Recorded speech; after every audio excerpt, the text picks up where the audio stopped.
తెలుగువారి ఆత్మగౌరవాన్ని కాపాడట, తెలుగువారి ఎక్కడున్నా కూడా వారిని అభివృద్ధి చేసేదానికి, వారిని రక్షించుకునేదానికి, ఈ విధంగా అవమానపరిచే పరిస్థితులు వస్తే ప్రతిఘటించేదానికే ఈ పార్టీ యొక్క లక్ష్యం, మా యొక్క విధానం. మిగతా అంశాలన్నీ కూడా రాజమండ్రి మీటింగ్లో స్పష్టంగా చెప్పడం జరుగుతుంది. ప్రపంచంలో ఉండే తెలుగువారి అందరి ఆత్మగౌరవాన్ని, వారి ఆత్మస్థైర్యాన్ని, వారి మనసు యొక్క గుండె చప్పుణ్ణి అర్థం చేసుకునే విధంగా ఉంటుంది.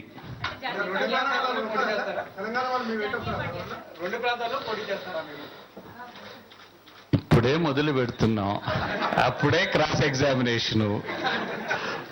ఖచ్చితంగా ఎక్కడెక్కడ అవసరం ఉందో అక్కడక్కడ అంతా పోటీ చేయటం జరుగుతుంది. ఆంధ్రప్రదేశ్ రాష్ట్రంలో పోటీ చేయటం జరుగుతుంది.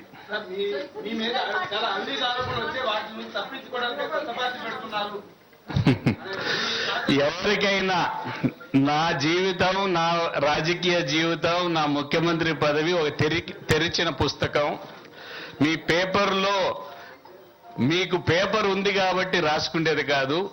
ఎవరైనా దేంట్లో అయినా ఎప్పుడైనా నేను సవాల్ ఇస్తున్నాను, దాన్ని రుజువు చేయండి. ఎవరిపైనైనా మున్సిపల్ ఎన్నికల్లో ఒంటరిగానే పోరాటం చేస్తానని మంత్రి జానారెడ్డి పేర్కొన్నారు. గాంధీ భవన్లో పీసీసీ ఆధ్వర్యంలో తెలంగాణ నేతల సమావేశం నిర్వహించారు. మరికొద్ది రోజుల్లో సోనియా గాంధీని హైదరాబాద్కు ఆహ్వానించి భారీ బహిరంగ సభను ఏర్పాటు చేస్తామని ఆయన తెలిపారు. రాబోయే ఎన్నికల్లో అత్యధిక సీట్లు గెలుపొందేలా పీసీసీ అధ్యక్షతన కసరత్తు చేస్తుందని జానా వెల్లడించారు.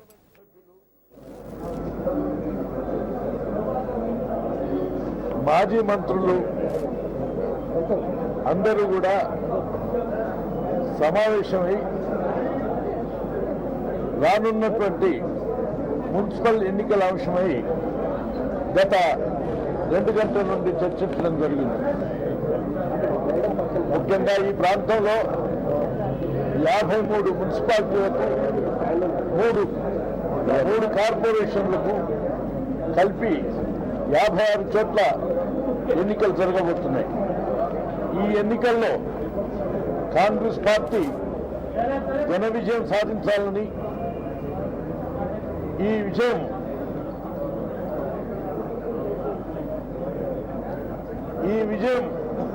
తెలంగాణ సాధించిన విజయంగా భావించాలని నిర్ణయించడం జరిగింది. అందుకు తెలంగాణ ప్రజలందరూ ఈ ఎన్నికల్లో, మున్సిపల్ ఎన్నికల్లో మాజీ ముఖ్యమంత్రి కిరణ్ కుమార్ రెడ్డి వెన్నుపోటుదారుడని కాంగ్రెస్ పార్టీపై మాట్లాడే నైతిక హక్కు లేదని మంత్రి దానం మండిపడ్డారు. గాంధీ భవన్లో బొత్స సత్యనారాయణ ఆధ్వర్యంలో తెలంగాణ నేతల సమావేశం నిర్వహించిన సమావేశంలో ఆయన ప్రసంగించారు. తెలంగాణ పీసీసీ నియామకంపై కేంద్ర అధిష్టానం చూసుకుంటుందని దానం తెలిపారు. మున్సిపల్ ఎన్నికల్లో అత్యధిక సీట్లు గెలుపొందుతామని ధీమా వ్యక్తం చేశారు. జనరల్ ఎలక్షన్ కి ఈ ఎన్నికల్లో కాంగ్రెస్ పార్టీ యొక్క సత్తా చాటాల్సినటువంటి బాధ్యత ప్రతి కాంగ్రెస్ కార్యకర్త మీదే ఉంది. ప్రత్యేకంగా ఈ యొక్క ఎన్నికలు అనేది రాబోయేటువంటి ఎన్నికలకు ఇది నాంది పలకాలి, ఇది శంఖారావం లాగా ఉండాలనేది మా అభిప్రాయం. అందుకనే ప్రతి కాంగ్రెస్ కార్యకర్త కూడా ఏ అవకాశం వచ్చినా రాకపోయినా కొంతమందికి మరి ఎన్నికలతో మనది ఇది కాదు, ఈ ఎన్నికల తర్వాత రాబోయేటువంటి ఎన్నికలు అనేది చాలా ఇంపార్టెంట్ కాబట్టి అవన్నీ కూడా కేంద్ర నాయకత్వం చూసుకుంటుంది. కాబట్టి కేంద్రంలో మేము చెప్పాల్సిందంతా కూడా చెప్పడం జరిగింది. నిన్న సోనియా గాంధీ గారు కానీ, అహ్మద్ పటేల్ గారు కానీ, అదేవిధంగా దిగ్విజయ్ సింగ్ గారిని, చాలా అందరు ఇంపార్టెంట్ లీడర్ అందరితో కలవడం జరిగింది. తెలంగాణకు సంబంధించి మహబూబ్ నగర్ ఎంపీగా తెలంగాణ రాష్ట్రం సాధించుకున్నానని టీఆర్ఎస్ అధినేత కేసీఆర్ అన్నారు. అనేక మంది ఉద్యమకారులు తెలంగాణ ఉద్యమాన్ని బలపరిచారని చెప్పారు. ఆర్టీఎస్ ప్రాజెక్టు కోసం ఆనాడు పాదయాత్ర చేశానని గద్వాల్ బహిరంగ సభలో గుర్తు చేసుకున్నారు. ఆర్టీఎస్ లో జరిగిన మోసంపై శాసనసభలో చంద్రబాబును నిలదీసినట్లు కేసీఆర్ ప్రసంగించారు. చంద్రబాబు నాయుడు చెప్పాడు, జూరాల లింక్ కాలువ తవ్వుతాం, ఆర్టీఎస్ కలుపుతాం, ఆ నుంచి కిందికున్న 35,000 ఎకరాలకు నీళ్లు ఇస్తామన్నాడు. 12 ఏళ్ళు గడిచిపోయింది, ప్రాజెక్టులో నీళ్ళు లేవా? జూరాల కింద పోయి శ్రీశైలం నిండలేదా? నాగార్జున సాగర్ నిండలేదా? కృష్ణా డెల్టాకు నీళ్లు వదలేవా? కానీ మన 35,000 ఎకరాలకు నీళ్లు వచ్చినాయా? 12 ఏళ్ళు దాటితే జూరాల లింక్ కెనాల్తో 2,000 ఎకరాలకు కూడా నీళ్లు దిక్కులేవు. మరి మనకు మంత్రులు లేరా, సామంతులు లేరా, ఎంపీలు లేరా, ఎవరు లేరు పాలమూరులో? మరి ఎందుకు రాలేదు? గ్రేట్ చంద్రబాబు నాయుడు, గ్రేట్ జలయజ్ఞం 12 సంవత్సరాల అంటే ఏంటి? సమైక్య రాష్ట్రంలో ఎట్లా పడినామో, ఎట్లా బతికినామో మీరు ఇంతకంటే ఎక్కువ మీకు చెప్పాల్సిన అవసరం లేదు. ఏ పార్టీతోనూ పొత్తుల కోసం వెంపర్లాడాల్సిన అవసరం కాంగ్రెస్ పార్టీకి లేదని మాజీ చీఫ్ విప్ గండ్ర వెంకటరమణ అన్నారు. టీఆర్ఎస్ తో పొత్తు వద్దని పార్టీ కార్యకర్తలు కోరుకుంటున్నారని చెప్పారు. పొత్తు పెట్టుకుంటే కొన్ని సీట్లు కోల్పోతామని కార్యకర్తలు ఆందోళన చేస్తున్నారన్నారు. కాగా తెలంగాణకు వెంటనే ప్రత్యేక పీసీసీ ఏర్పాటు చేయాలని గండ్ర కోరారు. మీ మామతోటే కాలేదు, నీతోటేమైతుంది. కాంగ్రెస్ పార్టీని భూస్థాపితం చేయడం నీ తరం కాదు. ఇది చరిత్ర చెప్తున్న నగ్న సత్యం. నిన్నే ఈరోజు 2 సార్లు ప్రతిపక్ష స్థానంలో కూర్చోబెట్టడం జరిగింది. మళ్ళీ భవిష్యత్తులో కనీసం ఆ స్థానం కూడా ఉంటుందనేటువంటి పరిస్థితుల్లో కాంగ్రెస్ పార్టీని విమర్శించడానికి ప్రయత్నం చేస్తా ఉన్నాడు. నేను అంటా ఉన్నా, ఈరోజు ఈయన 2 సార్లు ఈ రాష్ట్రాన్ని ముఖ్యమంత్రి చేశాడు, రాజకీయంగా అనుభవం ఉందనేటువంటి పెద్ద మనిషి. విమర్శకు కూడా ఒక హద్దు ఉంటుంది, ఒక పద్దు ఉంటుంది, ఒక సాంప్రదాయం ఉంటుంది. కాంగ్రెస్ పార్టీలో ఉంటే నువ్వు మంత్రి అయితే ఏదో యువకుడు రాష్ట్రంలో మంత్రిగా ఉన్నాడని ఆ పాపానికి ఎన్టీ రామారావుకి నీకు పిల్లనిస్తే మాకు పంగనామాలు పెట్టిపోయాను కాంగ్రెస్ పార్టీకి. ప్రపంచంలో భారతదేశంలో రిచెస్ట్ పొలిటీషియన్ ఇన్ ఇండియా అని ఆయనకు బిరుదిచ్చింది. కేవలం 2 ఎకరాలు ఈయన రాజకీయాలకు వచ్చేనాడు. 2 ఎకరాలు 1978లో కాంగ్రెస్ పార్టీ ప్రభంజనంలో ఆ రోజు టికెట్ ఇస్తే ఎమ్మెల్యే అయితే, తర్వాత ఇతని ఆస్తులు కోట్లకు కోట్లు పెరిగినాయని నేను చెప్పడం కాదు, ఇది అనేక సంస్థలు అనేక మంది చెప్తా ఉన్నారు. హైదరాబాద్ లో జైపాల్ రెడ్డి మాట్లాడుతున్నారు. లైవ్ ద్వారా చూద్దాం. 30 million people cannot even afford insurance policy. 3 crores of people. 10% of Americans cannot even afford insurance policy. They have their own definitions of poverty line, which naturally are different from ours. So therefore, this theory, once growth takes place, that somehow will spread to everybody,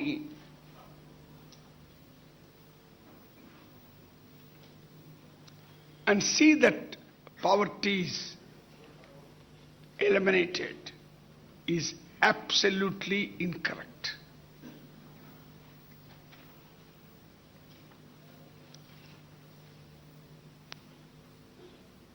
I would like to emphasize that in addition to abolition of poverty as a goal, we must also have the ideal of increasing reduction in income and wealth inequalities.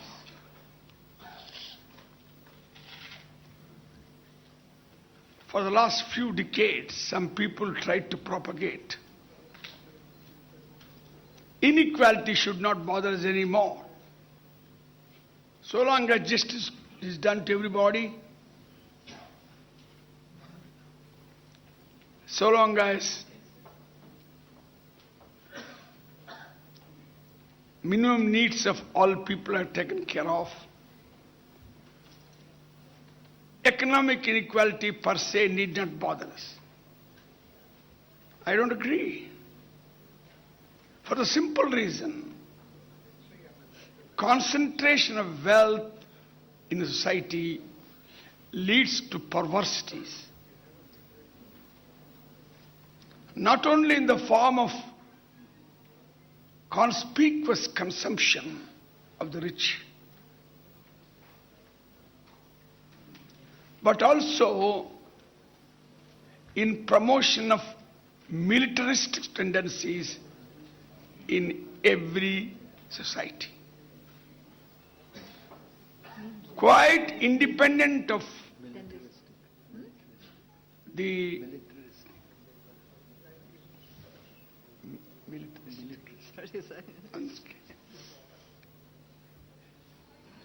our English cannot easily be understood by somebody who knows better English than we do for other parts of the world.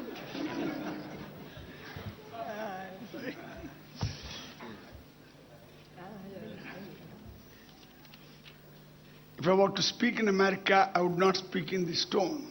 But since we are speaking in India, we must necessarily speak in Indian accent.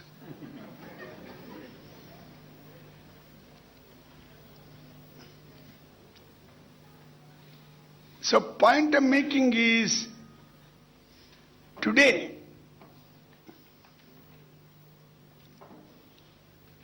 what have we seen?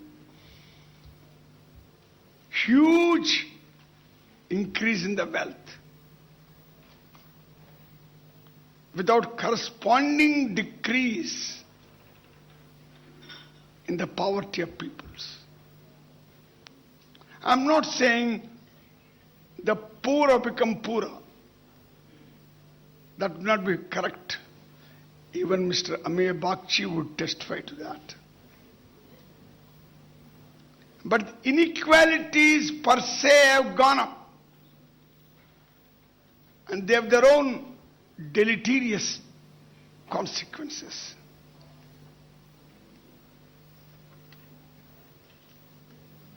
They have their own distorting effects on social structure, state policy, so on and so forth. When before 2008, I was talking to an Indian multimillionaire in America. He was saying, oh, what's the problem in the world? If there's a problem anywhere in the world, our boys we should go and fix it. It was not, mind you, an American, an Indian multimillionaire who is completely innocent of philosophies, was saying this. That means America would produce Rambos and they would fix all problems. No. This simplistic thinking is promoted by this phenomenon of concentration of riches. So therefore, I think we should not forget the ideal of increasing reduction in income and wealth inequalities. That question doesn't arise because we have not been able to succeed in eliminating poverty, disease, illiteracy. If you look at the total wealth or GDP of the world, and if we had a rational system at the global level, a minimal rational system at the global level, there should not be any poverty. But every year, $1 trillion, $1,000 billion are spent on defense budgets of various countries. They are preparing against whom? Each country is spending billions of dollars. America itself spends $500 billion a year. Against whom?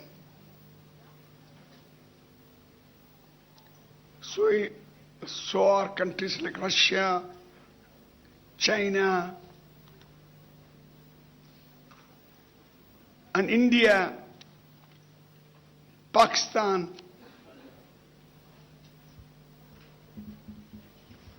these weapons are meant for destruction of people. And socialism is nothing but about people's welfare. We can go in for complex definitions of socialism.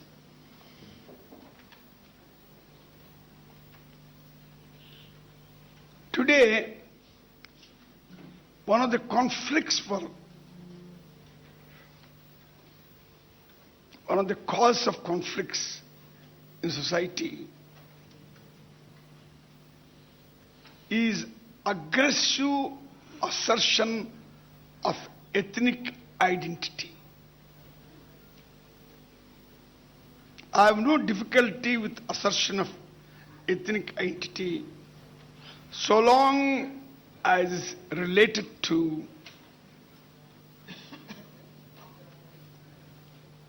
complaints against exploitation, so long as it relates to dominance by certain classes.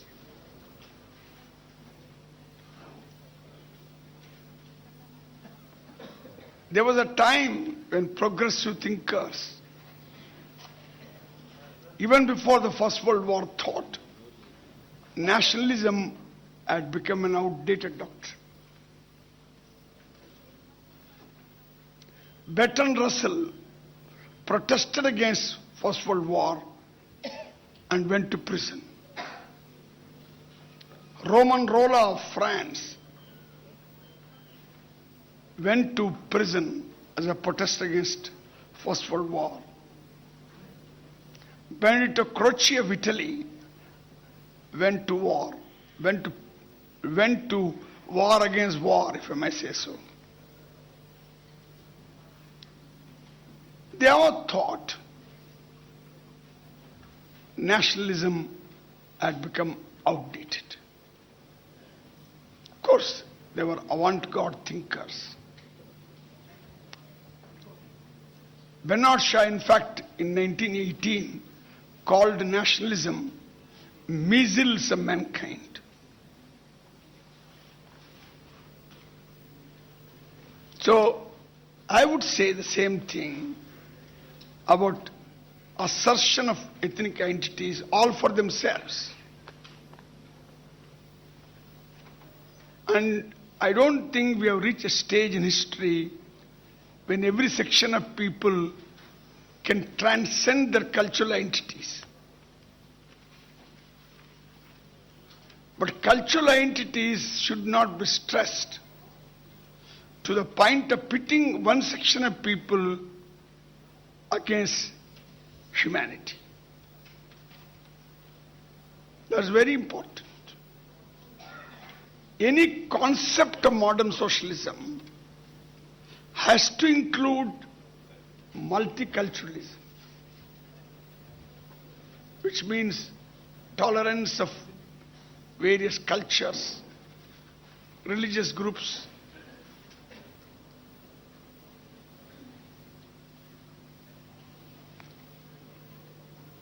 May I further say, socialism, be it democratic or otherwise,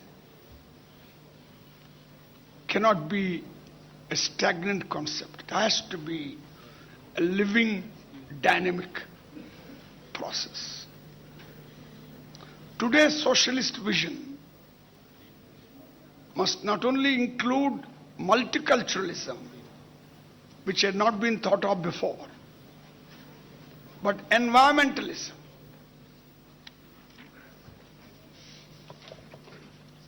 Can we think of some socialism without commitment to environmentalism?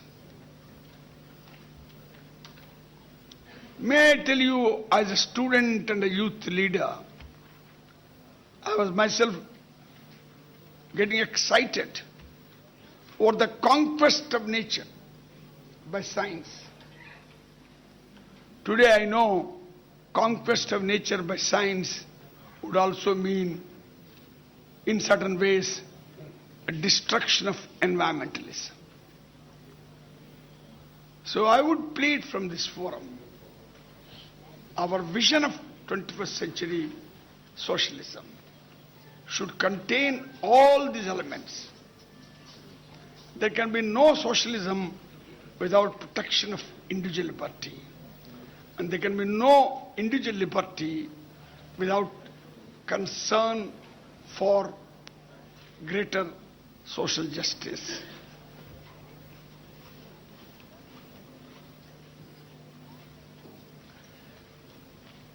Therefore,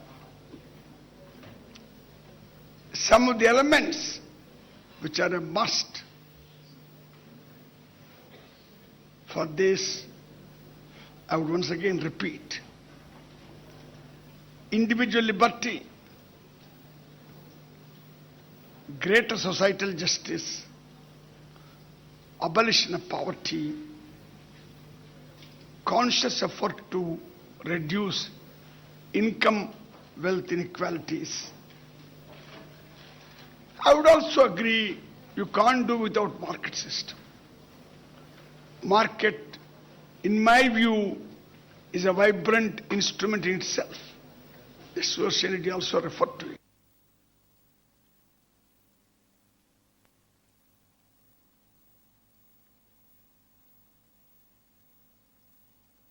Lead for well-regulated market. I think all these things cannot be combined without being inspired by and committed to non-violence. And multiculturalism and environmentalism, which were not thought of at that time in 19th century or in the first part of 20th century, should be parts of new socialist vision. At the end, I've taken too much of time. ఇప్పుడు ముఖ్యాంశాలు చూద్దాం. మాజీ ముఖ్యమంత్రిపై మండిపడ్డ దానం. కిరణ్ కుమార్ రెడ్డి కాంగ్రెస్ పార్టీకి వెన్నుపోటు పొడిచారని వ్యాఖ్య.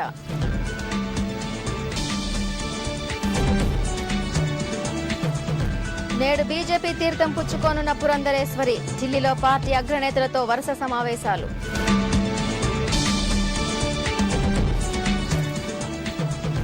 రేపు టీడీపీలో చేరనున్న మాజీ మంత్రి గల్లా. స్వాగతం పలుకనున్న చంద్రబాబు.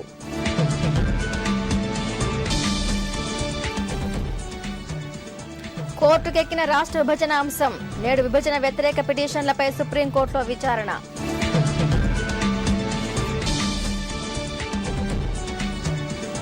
సిలిండర్పై నగదు బదిలీని ఎత్తివేస్తున్నట్లు ప్రకటించిన ప్రభుత్వం. ఈ నెల 10 నుంచి రాయితీ ధరకే వంట గ్యాస్.